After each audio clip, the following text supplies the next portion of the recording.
20মান হৈছে।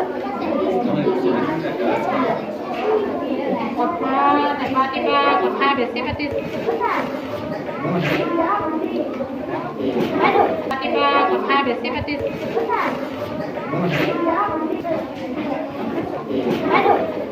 কি হ'ব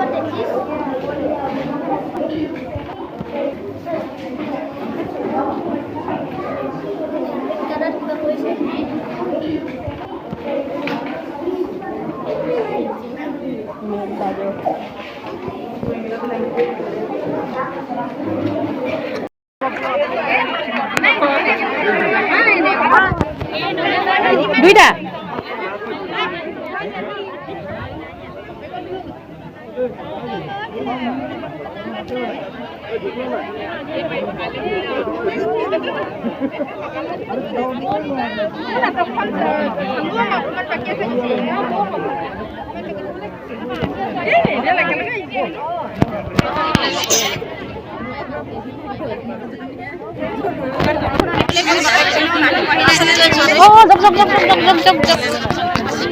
আপত্তি নাযাব।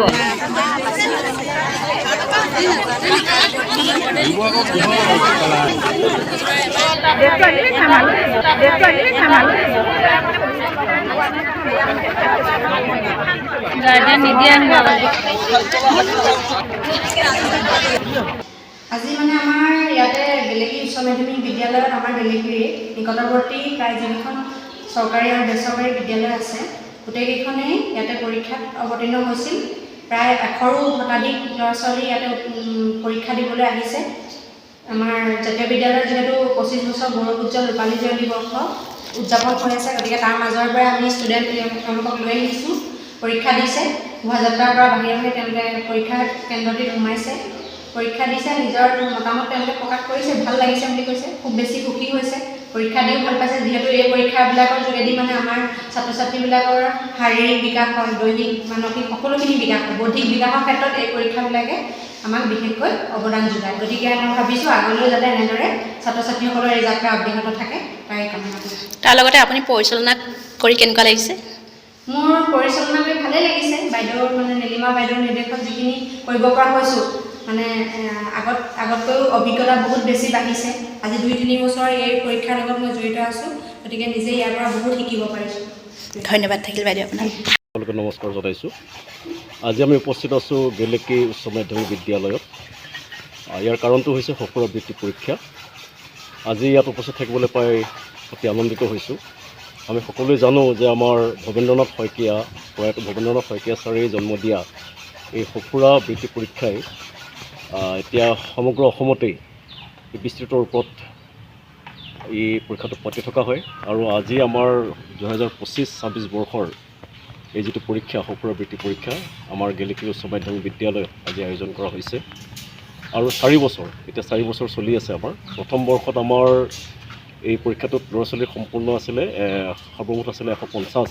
কিন্তু এইবাৰ আমি গৌৰৱান্বিত কথাটো ক'বলৈ পাই যে 320জন ছাত্ৰ ছাত্ৰীয়ে ক্লাছ 2ৰ পৰা ক্লাছ 9লৈকে 320গৰাকী ছাত্ৰ ছাত্ৰীয়ে ইয়াত এবাৰ অৱতীৰ্ণ হৈছে।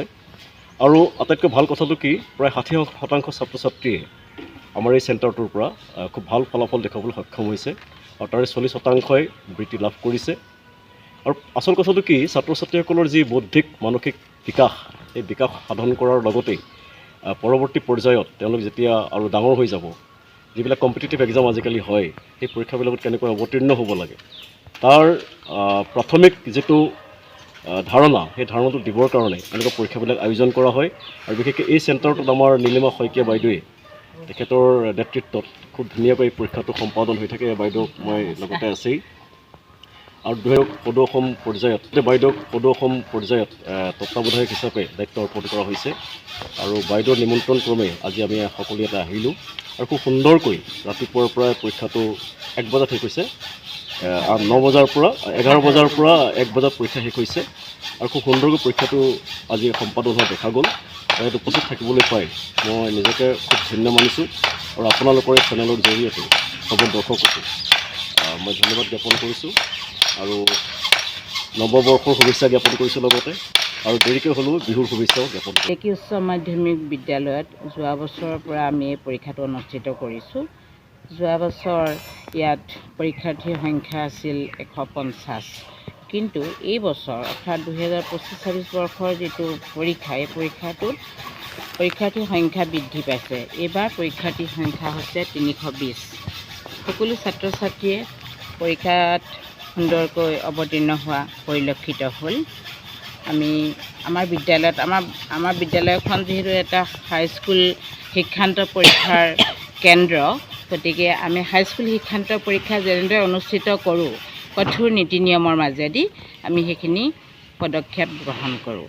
আমাৰ অভিভাৱকসকলক আমি গেটৰ বাহিৰত ৰাখোঁ, বাকী ছাত্ৰ ছাত্ৰীসকলক তেওঁলোকৰ যাৱতীয় এডমিট কাৰ্ড মানে কলম পেঞ্চিল ইত্যাদি লগত লৈ পঢ়িবলৈ দিয়া হয়। ধুনীয়াকৈ ৰুমবোৰ সজাই দিয়া হৈছে।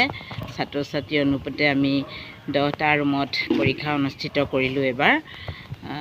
এইখিনিয়ে মই এই বিদ্যালয়ৰ প্ৰধান হিচাপে যিখিনি সুবিধা দিব লাগে সেইখিনি দিছোঁ আৰু এই সঁফুৰা বৃত্তি পৰীক্ষা কেন্দ্ৰটো পৰিচালনা কৰাত আমাৰ অগ্ৰণী ভূমিকা গ্ৰহণ কৰা পৰিচালিকা শ্ৰীযুক্তা নীলিমা শইকীয়ালৈ মোৰ ধন্যবাদ থাকিল। তেওঁ বৰ কষ্টৰে, তেখেতো এগৰাকী শিক্ষয়িত্ৰী হয়, তথাপিও তাৰ মাজতে তেখেতে সময় উলিয়াই এই বস্তুটো ছাত্ৰ ছাত্ৰীসকলৰ প্ৰতিভা বিকাশৰ কাৰণে আগবঢ়াই নিবৰ কাৰণে যথেষ্ট কষ্ট কৰি আছে। সেইকাৰণে নীলিমাৰ শলাগ লৈছোঁ, নীলিমা ভণ্টি স্বৰূপা। গতিকে এইখিনি কৰিলে ভাল হ'ব। ছাত্ৰ ছাত্ৰীসকলে ভৱিষ্যতৰ দিনত মানে প্ৰতিযোগিতামূলক পৰীক্ষাত যাতে আগবাঢ়ি যাব পাৰে, নিজক প্ৰস্তুত কৰিব পাৰে, তাৰ কাৰণে এই পৰীক্ষাটোৱে বহুত সহায় কৰিব বুলি মই অনুভৱ কৰোঁ। যি ঐকান্তিক প্ৰচেষ্টা তাৰ কাৰণে সফল হৈছে। বিশেষকৈ আমাৰ দোলাকাষৰীয়া ক্লাষ্টাৰৰ যিসমূহ বিদ্যালয় আছে, সকলো বিদ্যালয়ৰ প্ৰধান শিক্ষক তথা মানে শিক্ষয়িত্ৰীসকলৰ যি মানে তেওঁলোকৰ যি প্ৰচেষ্টা, সেই প্ৰচেষ্টাতহে এই সঁফুৰা বৃত্তি পৰীক্ষাটো আচলতে সাফল্যমণ্ডিত কৰি তুলিব পাৰিছোঁ। আৰু আমাৰ গেলেকী অঞ্চলৰ কেইবাখনো ব্যক্তিগত খণ্ডৰ শিক্ষা আছে বিদ্যালয়, ব্যক্তিগত খণ্ডৰ বিদ্যালয় আছে, যেনে গেলেকী জাতীয় বিদ্যালয় আৰু আদৰ্শপীঠ। সেই বিদ্যালয় দুখনৰ পৰাও ইয়াতে চৰকাৰী বিদ্যালয়সমূহৰ লগতে পৰীক্ষাত ছাত্ৰ ছাত্ৰীসকল অৱতীৰ্ণ হয় আৰু তেওঁলোকৰ শিক্ষাগুৰুসকলৰো ইয়াত যথেষ্টখিনি ভূমিকা আছে। আৰু বিশেষকৈ এই বিদ্যালয়ৰ গেলেকী উচ্চ মাধ্যমিক বিদ্যালয়ৰ প্ৰধান শিক্ষয়িত্ৰী শ্ৰদ্ধাৰ দীপালী বৰুৱা বাইদেউৰ যি সহানুভূতি আৰু তেখেতৰ যি আন্তৰিকতা আৰু মৰম, সেই মৰমখিনিৰ বাবেহে আমি আচলতে এই বিদ্যালয়ত সঁফুৰা বৃত্তি পৰীক্ষাটো আজি 4টা বৰ্ষত উপনীত হ'ব পাৰিছোঁ। আৰু আজি আটাইতকৈ ভাল লাগিছে আমাৰ নাজিৰা শিক্ষা খণ্ডৰ BRP মহোদয়, আমাৰ বজ্ৰবল্লভ ছাৰ আহিছে আমাৰ পৰিদৰ্শন কৰিবৰ বাবে, ছাত্ৰ ছাত্ৰীসকলৰ পৰিদৰ্শক হিচাপে। তাৰপিছতে আদৰ্শ বিদ্যাপীঠৰ আমাৰ মমী বাইদেউ ছাত্ৰ ছাত্ৰীসকলৰ ভৱিষ্যত উত্তৰণৰ দিশত তেখেতে যথেষ্টখিনি মানে ভূমিকা গ্ৰহণ কৰে। আৰু এইফালে আমাৰ সুশীল ছাৰ আহিছে নৱজ্যোতি মজলীয়া বিদ্যালয়ৰ পৰা, এইফালে শিঙিবিল জাতীয় বিদ্যালয়ৰ আমাৰ ছাৰ আহিছে। তেনেধৰণে আমাৰ জ্যোতিফুকন ছাৰ, আমাৰ কেওটা মানে শিক্ষা সঁফুৰা বৃত্তিত মানে কেন্দ্ৰৰ তত্ত্বাৱধায়ক, 13টা কেন্দ্ৰৰ তত্ত্বাৱধায়ক প্ৰশান্ত বৰঠাকুৰ ছাৰো আহিছে। আৰু আটাইতকৈ ভাল লগা বিষয়, আমাৰ প্ৰথমতে অনুষ্ঠানৰ আৰম্ভণিতে, মানে অনুষ্ঠান বুলি কৈছোঁ, আমাৰ পৰীক্ষাৰ আৰম্ভণিতে আমাৰ শ্ৰদ্ধাৰ নাজিৰা মহাবিদ্যালয়ৰ জীৱন কলিতা ছাৰ আহি ছাত্ৰ ছাত্ৰীসকলক অনুপ্ৰাণিত দুটা কথা কৈ গ'ল। সেইটোৱে আমাৰ বাবে এটা শুভচিন্ত বাৰ্তা আৰু ভৱিষ্যতে আমি আমাৰ এই অঞ্চলৰ ছাত্ৰ ছাত্ৰীসকলৰ উত্তৰণৰ দিশত আৰু এখোজ আগবাঢ়ি যাব পাৰিম বুলি আশা ৰাখিছোঁ।